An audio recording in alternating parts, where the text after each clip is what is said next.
Hello दोस्तों, तो यहाँ पे हमें एपिसोड की शुरुआत में शिनिगामी में रियुन का सीन दिखाया जाता है और यहाँ पे ये लोग रियुक के बारे में बात कर रहे होते हैं कि क्या सच में उसने अपनी डेथ नोट ह्यूमन वर्ल्ड में गिरा दी है और शायद वो डेथ नोट किसी इंसान ने उठा ली होगी। लेकिन दूसरा शिनिगामी बोलता है कि अगर ऐसा है तो रियुक को तब तक वहाँ पे रहना पड़ेगा जब तक वो डेथ नोट या तो खत्म नहीं हो जाती या फिर वो इंसान बन नहीं जाता। लेकिन यहाँ पे शिनिगामी यही कहते हैं कि हमने सुना है कि रियुक के पास वैसे भी 2 डेथ नोट है, उसके पास ये 2 डेथ नोट आई कैसे। यहाँ पे हमें फिर से लाइट का सीन दिखाया जाता है और वो कहता है कि अगर मेरे को शिनिगामी आइज चाहिए तो मुझे अपनी बची हुई जिंदगी का आधा तुम्हें देना होगा, है ना। तो रियुक कहता है हाँ, तो क्या बोलते हो, डील करनी है। तो लाइट कहता है रियुक इस डील का तो सवाल ही नहीं उठता। लाइट बताता है कि देखो, मेरे को एक ऐसी दुनिया बनानी है जिसमें कोई भी क्रिमिनल ना हो और मैं उस दुनिया का भगवान बन के रहना चाहता हूँ। अगर तुम मुझे मेरी जिंदगी को बढ़ाने का ऑफर देते तो मैं सोचता भी, लेकिन कम करना नहीं। और मेरे ख्याल से तुम्हें तो ये बात पता ही होनी चाहिए थी। तो यहाँ पे रियुक कहता है मैंने तो सिर्फ तुम्हें इसलिए बताया जिससे कि तुम ये ना कहो कि मैंने ये बात तुम्हें पहले नहीं बताई। तो लाइट कहते हैं तुम्हें नहीं लगता तुम लेट हो चुके हो? मेरे ख्याल से जब तुम मुझसे पहले बार मिले थे तो ये बात मुझे तभी बता देनी चाहिए थी, या फिर शायद डेथ नोट पे इंस्ट्रक्शन के साथ लिखते थे। तो यहाँ पे रियुक कहते हैं मैं शिनिगामी हूँ लेकिन ये मुझसे डर भी नहीं रहा, क्या बात है, और मेरी बैंड बजाता रहता है। तो लाइट यही कहते हैं कि रियुक क्या और कुछ बताने तुम्हें मेरे को? तो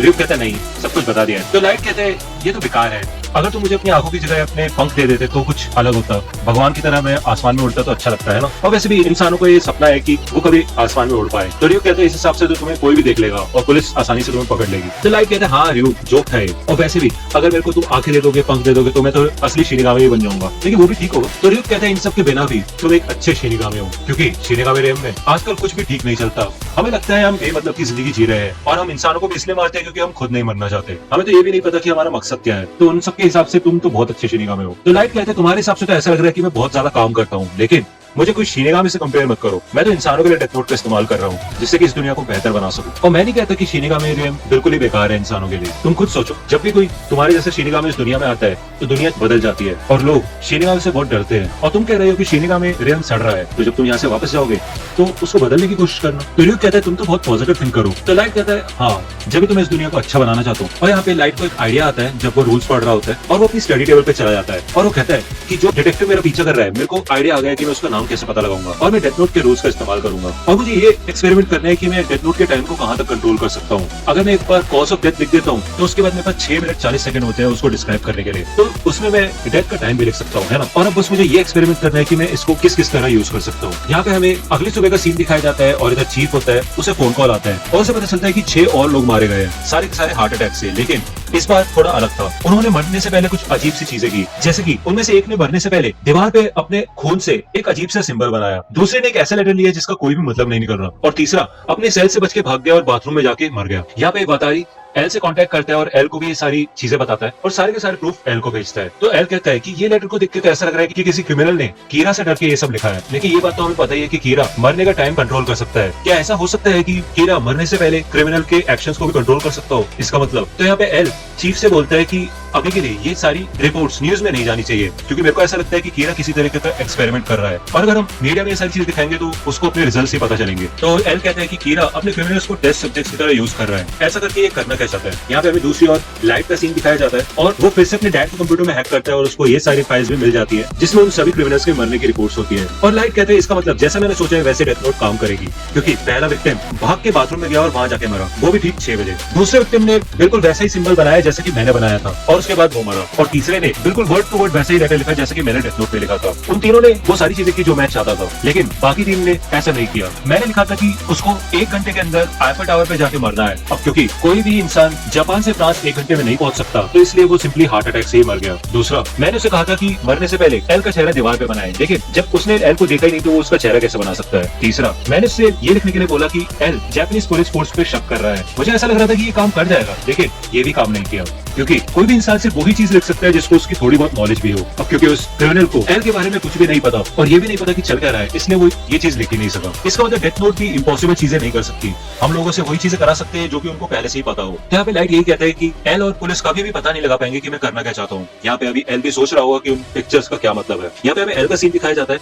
और वो कहता है कि वो कीरा क्रिमिनल्स को गिने पिक्स की तरह यूज कर रहा है। अगर वो अभी कोई भी हरकत करेगा तो एफबीआई उसे पकड़ लेगी, लेकिन हो सकता है कि उसका कोई और ही मकसद हो। ये पिक्चर, ये लेटर, क्या कोई मैसेज हो सकता है? तो यहाँ पे एल देखता है कि ऊपर वाली लाइन में लिखा होता है एल क्या तुम्हें पता है। अब क्योंकि जापानीज में ऊपर से नीचे और राइट टू लेफ्ट पढ़ा जाता है, ना कि लेफ्ट टू राइट, तो यहाँ पे जब एल अलग नजरिए से दिखता है तो उसको यहाँ पे दिखाई दे जाता है। और यहाँ पे हमें लाइट का सीन दिखाया जाता है, वो कहता है कि अब असली खेल शुरू होने वाला है। ये एक ऐसा क्रिमिनल है जिसने कल एक बैंक लूटने की कोशिश की थी, वहाँ पे कुछ लोगों पे हमला करके वो भाग गया और मेरे को इसके लिए किसी की जरूरत पड़ेगी। तो यहाँ पे हमें दिखाया जाता है कि लाइट एक लड़की को फोन करता है और हमें दिखाया जाता है कि यहाँ पे लाइट डेट पे आया होता है और वो डिटेक्टिव अभी भी लाइट का पीछा कर रहा होता है। लाइट उसे देख के खुशी होता है और कहता है कि अच्छा वो ये आ गया, वरना आज का दिन मेरा वेस्ट हो जाता। और रियुक कहता है कि तुम करने के वाले हो। तो लाइट यही कहता है कि तुम्हें तो पता ही होना चाहिए, तुम्हारे सामने तो सब कुछ डेथ नोट में लिखा था। तो रियुक यही कहता है कि नहीं, उससे तो मजा खराब होता, तो इसलिए मैं खुद देखना चाहता हूँ। तो यहाँ पे लाइट उस लड़की से मिलता है और ये दोनों एक बस पे चढ़ जाते हैं। उस बस के अंदर वो डिटेक्टिव भी आ जाता है और उन दोनों के पीछे आके बैठ जाता है। ये दोनों रैंडम बातें कर रहे होते हैं और आगे चल के बस एक स्टॉप पे रुकती है और वहाँ पे वो क्रिमिनल बस के अंदर चढ़ जाता है और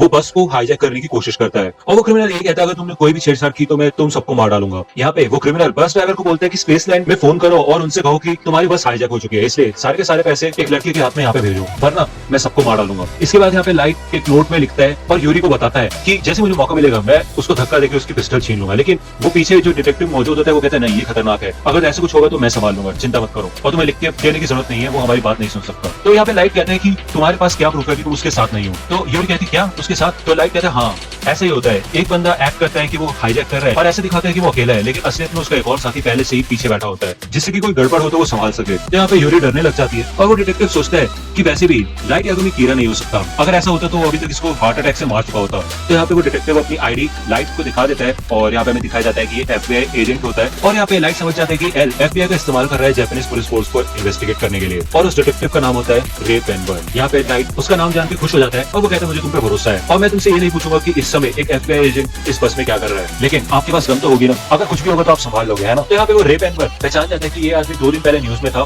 ये एक ड्रग एडिक्ट है जिसने बैंक लूटने की कोशिश की थी और 3 सिविलियंस को मार के भाग गया था, ये बहुत खतरनाक है। यहाँ पे लाइट ये सोचता है कि चिंता करने वाली कोई बात नहीं है, ये हम पे गन पॉइंट भी नहीं करेगा। यहाँ पे लाइट अपनी जेब में से हाथ निकालता है तो एक पेपर जमीन पे गिरता है, लाइट उसे उठाने के लिए जाता है तो वो क्रिमिनल उसे देख लेता है और जाके कहते हैं क्या कर रहे हो, नोट्स पास कर रहे हो यहाँ पे। लेकिन जब वो क्रिमिनल उसको पढ़ता है तो उसमें डेट प्लान्स लिखे होते हैं और वो वहां से सिंपली चला जाता है। जब ये बस एक टनल में से निकलती है तो इस क्रिमिनल को पीछे से परछाई से आती है और वो पीछे जब मुड़ के देखता है तो वो देख के डर जाता है। वो कहते हैं तुम कौन हो और यहाँ क्या कर रहे हो, इतनी देर से पीछे कैसे छुपे हुए थे।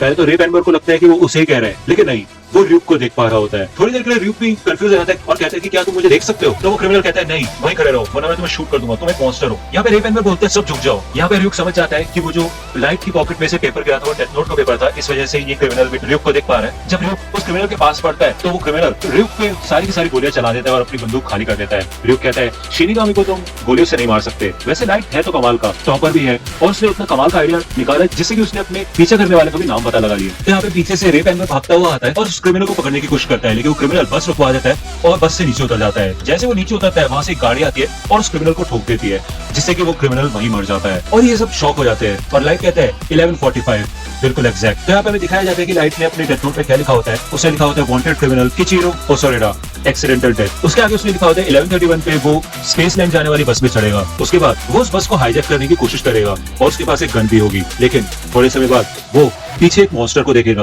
और उस पे गोलियां चला के अपनी बंदूक खाली कर देगा। उसके बाद वो बस से उतर के भागने की कोशिश करेगा, लेकिन एक गाड़ी से उसका एक्सीडेंट हो जाएगा ठीक 11:45 पे उसी दिन और वो मर जाएगा। और यहाँ पे लाइट कहता है कि डेथ नोट कभी भी चूकती नहीं और अगला नंबर तुम्हारा है रे पेनबर्न।